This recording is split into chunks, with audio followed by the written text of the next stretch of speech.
Hujambo na karibu kwa mara nyingine tena mtazamaji wa The World News katika kipindi hiki cha ulimwengu wa siasa, na moja kwa moja tunaelekea huko Tehran ambapo mamlaka ya taifa hilo inasema kwamba itahakikisha jeshi la taifa la Kiajemi litalazimisha Marekani kusalimu amri. Iran imeeleza wazi kwamba katika nyakati hizi itahakikisha jeshi lake la IRGC na majeshi yote nchini humo yanailazimisha Marekani isalimu amri na iachane na mpango wake wa vita.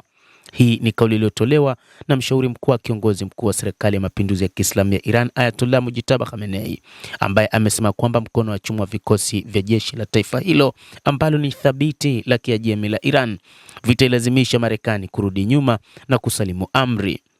Katika ujumbe uliotumwa katika mtandao wa kijamii wa X, Mohsen Rezai, kamanda mkuu wa zamani wa jeshi la walinzi wa mapinduzi ya Kiislamu IRGC, amekejeli mbinu ya Washington isiyo thabiti na ya woga.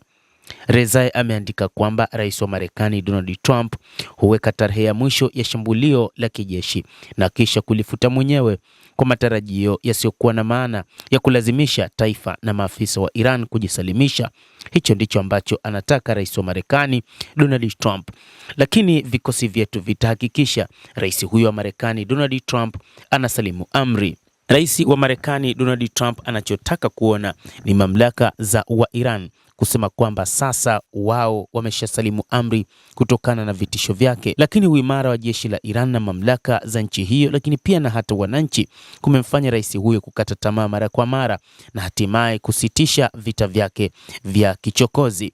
Nguvu ya chuma ya vikosi vyenye nguvu na taifa kubwa la Iran itailazimisha Marekani kurudi nyuma na kusalimu amri, ameongeza Mohsen Rezai.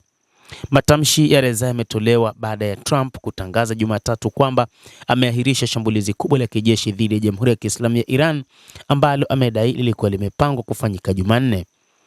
Wiki hii ilitajwa ni moja kati ya wiki ya moto mno katika Mashariki ya Kati, lakini kutokana na namna jinsi ilivyo, rais huyo wa Marekani amerudi nyuma na kusema kwamba hataishambulia Iran. Ametetea kurudi nyuma kwake akisema kwamba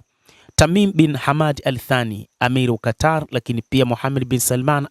Al Saud, mrithi wa ufalme wa Saudi Arabia, na Mohammed bin Zayed Al Nahyan, rais wa falme za Kiarabu, wameniomba niahirishe shambulio letu la kijeshi dhidi ya Jamhuri ya Kiislamu ya Iran, kwani mazungumzo mazito yanaendelea, alisema rais huyo wa Marekani. Trump aliongeza kwamba kwa maoni yao kama viongozi na washirika wakubwa, makubaliano yatafikiwa ambayo yatakubalika sana kwa Marekani pamoja na nchi zote za Asia Magharibi na zaidi. Tangu kuanza kwa vita dhidi ya Iran, rais wa Marekani Donald Trump ameainisha tarehe 5 tofauti za kutimizwa matakwa yake, na katika kila hatua amelazimika kurudi nyuma na kutupilia mbali vitisho vyake kwa visingizio kadhaa,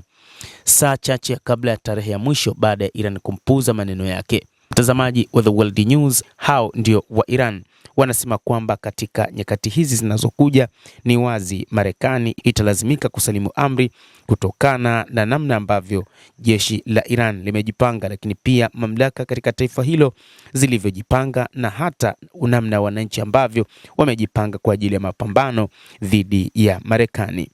Endelea kutufuatilia mtazamaji, lakini nikusihi usisahau kulike, usisahau kucomment,